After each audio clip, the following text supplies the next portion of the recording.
in all the different divisions. His name is Jeff Gotelaer, been a friend of mine for a lot of years. Jeffrey, how are you, buddy? How you doing? I'm doing good. How about you? Good, good. Can't complain. Are you still at Daytona? Are you home now? Where are you? I just got off the roof about an hour and a half ago. Just finished the last stint with our Rolex car. So I just got back to the house here now and just settling in now. Okay, let's talk about this today because we got lots to talk about here, Jeffrey. This is an LMP2 car, correct? And who is it? Correct. So it's with Intersport. Successful Nashville businessman John Field owns a lot of bars down in the Nashville area. He's actually the owner of the team, and that will be ready for the Rolex for that. Prior to that, did the VP Challenge, which was Dr. Siddiqui. He's a well-known surgeon out of the Miami area. So I did the VP Challenge with him this afternoon. We finished sixth. Earlier today with him. He's new. He's come right out of like MX5 to the LMP3s. So I did him this afternoon and yesterday. So right now we're transitioning over to the LMP for this weekend, and I'll do the MX5 Wednesday through Saturday, which is the Mazda series. So I've got a car also I'm doing in there. I'm surprised you're not spotting for all of them at some point. Yeah, you're clear. No, go ahead. No, you'd be like air traffic control, you guy. It gets pretty busy. Especially when you get all the classes out there. And then the element of night racing at Daytona, they only keep the lights on at 30%.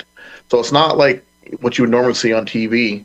So you definitely want to have some sort of markers to have the car stand out, because with all those cars, it does get it's very easy to lose a car. Oh yeah, I can well imagine, especially when the lights go on and and all the different weather conditions. We've seen everything at the 24 Hours of Daytona, including rain and fog and sun and heat and you name it. We've had every condition. Jeff, it's such a big track, right? Like normally the oval's 2.5 miles. You can sort of see everything all the way around when you're on the roof. Not so when you look at the road course configuration.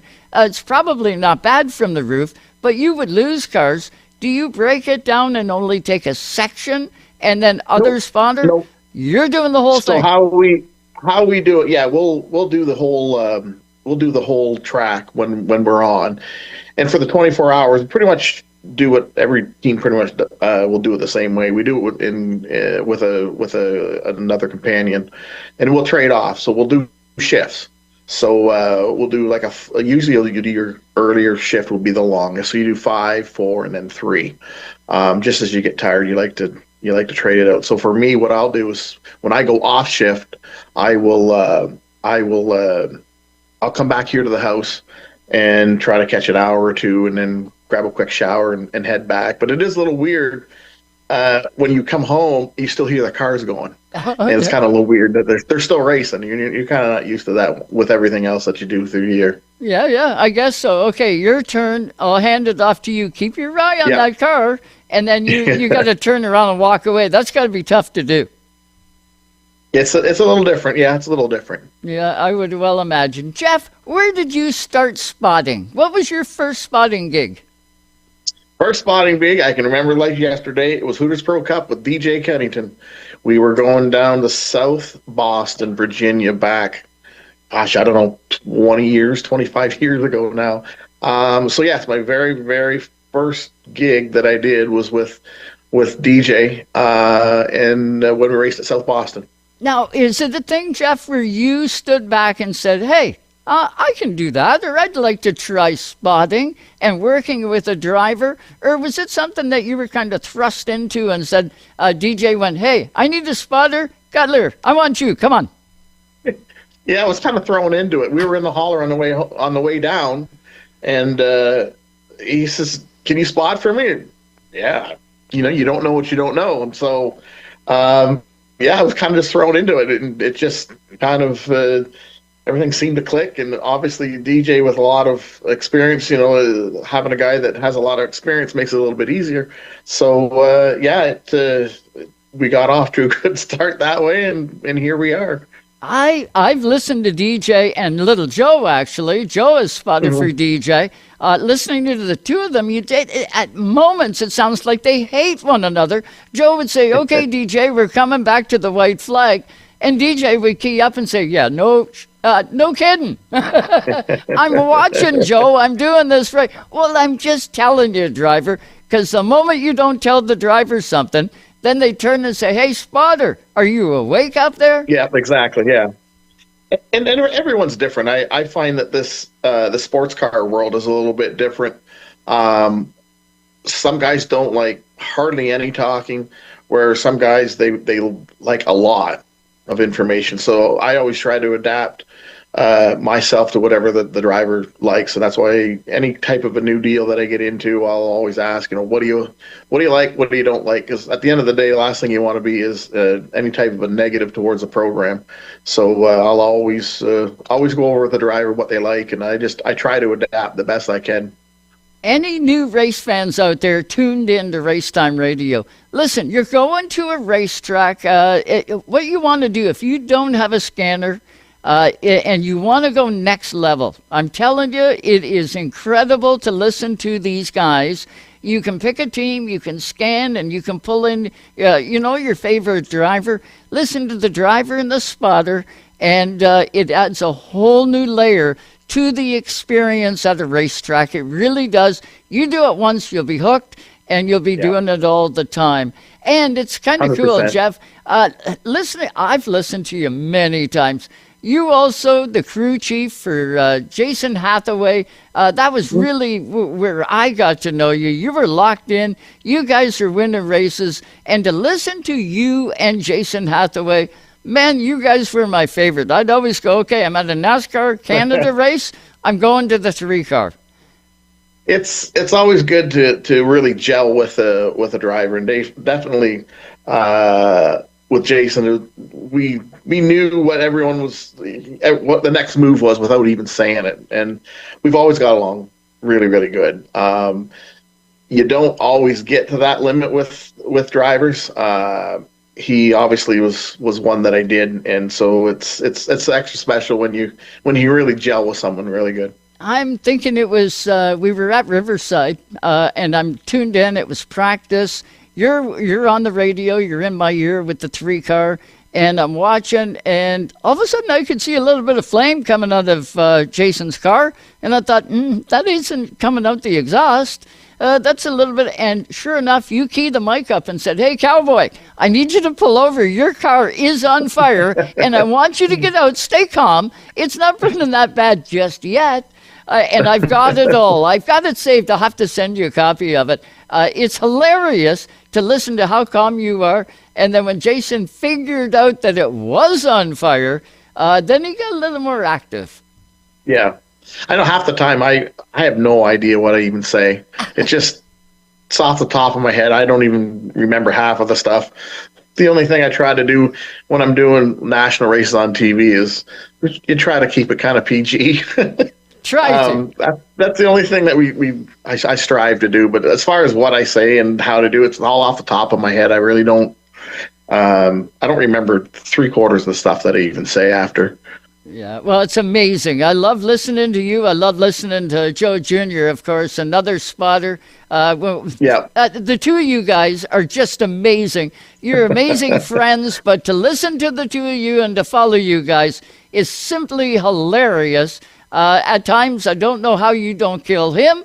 It's just amazing, though. It's a lot of fun. Well, you don't know that I'm sending you a bill for babysitting him for all the time on the road. You just haven't received it yet, but it's coming. Yeah, too funny.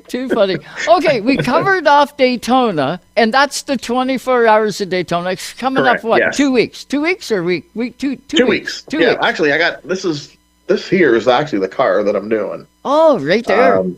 So we're in the LMP2. So next weekend is actually the Rolex.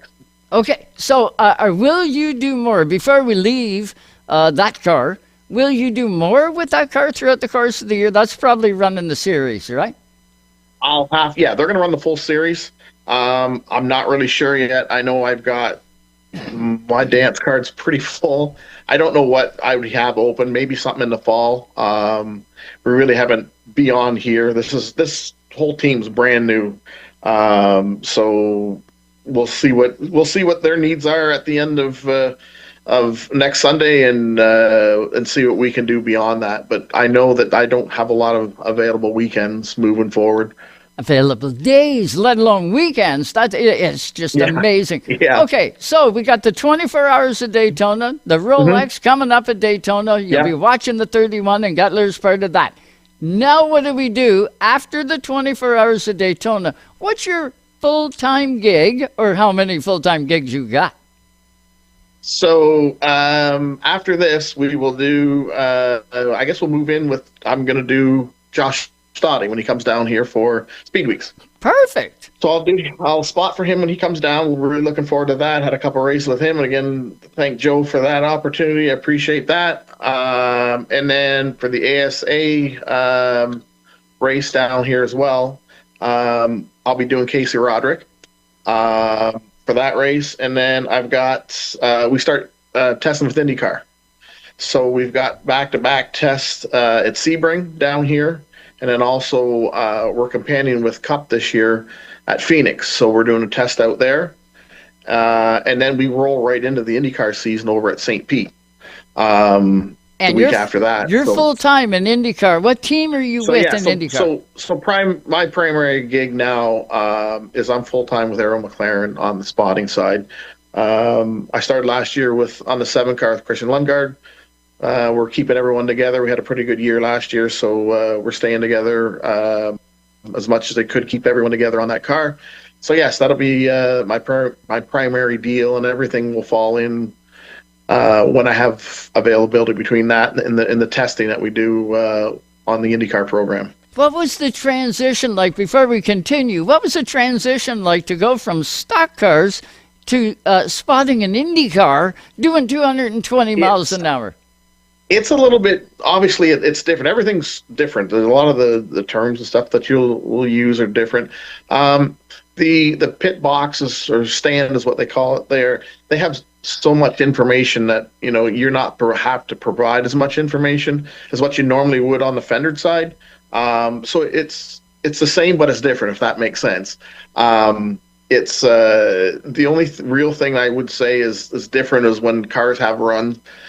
I'll use when we're at the Brickyard doing the 500, we use 2 spotters there. So I'm in turn 1, and the guy helping me in turn 3. So they're coming at you all the time. It's pretty hard to figure out how close a guy's running behind you when they have runs, because they're right in line, and the car behind is very hard to judge. But outside of that, it's everything else is pretty much the same.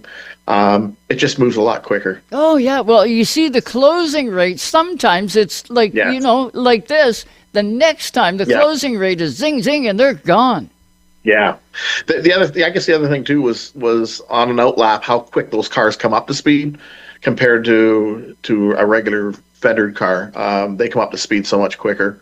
So when you're trying to find a hole and stuff like that, it's these cars come up to speed pretty quick. Yeah, I can well imagine. And working with true professionals, that's going to be a breath of fresh air and a totally different light. Daytona, and I know testing just took place down there for ARCA. You were with Cletus down there, Cletus McFarland. Everybody knows him. You going to be back there for the race? Is Cletus going to be in the 30? Yeah, he's in the 30. I won't do that right now. I'm not scheduled to do that. I'm doing the Speed Week stuff. It's pretty hard to bounce back and forth, so I'm not really looking for anything for that. We'll just do the Speed Week stuff out at New Smyrna. So yeah, as far as that, once I leave next Sunday from the big track, I probably won't be back. I don't anticipate being back anyway. Yeah. Bye, Mandy. See you in the fall. Yeah. Wow. That you mentioned her. I'm just like any other team. You have to have a good team and network behind you. And it wasn't for her that looks after our business, our our logistics business, I wouldn't have as much time on the road. So, it's nice that I'm able to do all these events and go here, go there. But at the end of the day, we have to look after our core business, and obviously she's the one that does that. Does a very, very, very good job at it. And if it wasn't for her, I wouldn't be able to do any of this. So, definitely thanks to her for everything she does, because it's probably not easy with the schedule that I keep. But I wouldn't be on the air without Susie Q. I can guarantee you. She's I been hear you. solidly behind me through all my harebrained ideas in this motorsports, and she supported me 110% all the way through. And like you say, you can't do it without a true, real good partner. And definitely, you guys fit like a glove, and that's too cool for school. We're with Jeff Gotelaer. If you're just tuned in to Racetime Radio, our guest is Jeff Gotelaer. He is a spotter supreme. He's going to do the 24 hours of Daytona. He's doing IndyCar. How much, what do you think you're going to be doing fender-wise? I know ASA Stars Tour, you're going to be doing Speed Weeks. We'll do the Speed Weeks, and then I'll probably do a few with the EHR group. That's like going home. I really enjoy getting with those guys and running the NASCAR Canada Series as much as I can. Obviously, we're running in conjunction with IndyCar at Markham, so obviously we'll be doing that race. I got my whole schedule on a spreadsheet. Without that spreadsheet, I'm kind of lost. Yeah. So I know we'll do a couple as much as we can, and if we got nothing else going on, if somebody needs help on a Friday night at Delaware, I don't even mind going to Delaware and helping someone out. It's nice when it's close to home. Where is home for you now? Chatham. So we're in Chatham. That's why I keep saying I'm just a freight salesman from Chatham, Ontario. So that's obviously what we do full time. But Chatham is home base. Oh, you're in Kirk Hookerville. We are in He's on the north end. And I'm on the south end. So between the two of us, we got Chatham locked down. Oh, perfect. Do you get out to the dirt track much? I did. I got out there once. As I said, I was the promoter there back 2004. So I try to get out as much as I can. I think I made it out once last year. But yeah, I still pay attention in what goes on locally. So I definitely pay attention. But I think I made it out once, maybe twice. They're not big in the spotting world, though, right? In dirt car, they don't have spotters, right? No, I'm just an average fan. Just go to watch and catch up on the local gossip. Yeah, well, you can't get it out of our blood. You got to watch a race whenever possible. This has been great catching up with you, Jeff. For race fans, and I want to stress this, if you're a race fan and you're in the stands and you think, man, I'd like to be part of one of these race teams, not everybody can drive the car, right? There's drivers, there's crew members, and I'll tell you the closest thing, at least Joe Jr. has told me, Dad, the closest thing to driving is spotting. And he absolutely loves it, and he's really good at it. Jeff is tremendous at it. Do you find the same thing, Jeff? Did you want to drive a race car, and it didn't work out, and you picked up spotting? I did. I run street stocks, and I can't remember. We ran at Cayuga. We ran at different types of. I can't remember what series it was back then. I did that, and also did the Enduro series. I started in Enduros back at the old Ridge Raceway in South Buxton or I guess it was Ridge Raceway back in the day. That's going way back. So I did do a little driving. It's just. It's as everyone knows, it's costly. So we got on this side of it and worked for series for a bit. I worked for USA or Hooters Pro Cup as an official for a little bit, and then I was with Cascar for a number of years as an official. So I kind of been all over. Yeah, you have, and it's tremendous. You're in a spot now that you can stay in this business for a long time. You're really good at it, and there ain't no slowing down in your future, I can see. Well, I'm just very thankful, and just thankful for everyone that I work with and having me part of their deal. I'm just very fortunate all the way around. Well, we're thankful for the time tonight on Racetime Radio. How can fans stay up with you? Just my Facebook. Usually I'll always post different things to Facebook. So just Jeff Gotelaer on Facebook. That's probably the best way. There's a lot of funny stuff too. He is, they're between him and Joe Jr. I'm telling you, they're quite a pair. Yeah. Jeffrey, thanks so much for the time tonight on Race Time. Say hi to Mandy. Have a good season. Absolutely. I'll be following along. You can guarantee it. We'll be messaging, and maybe we'll get you back on here after you get an IndyCar win.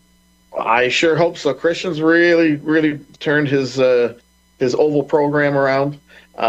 So I think not only he was exceptionally strong on the road courses, but his oval program's coming around. So we should be in the hunt. Yep, I can guarantee it. With a spotter like you, you'll whip him into shape. Jeffrey, safe travels. He's pretty good. Safe travels. Good luck at Daytona. We'll be watching. Thank you. I appreciate it. You bet. Thanks. That's Jeff Gotelaer right there.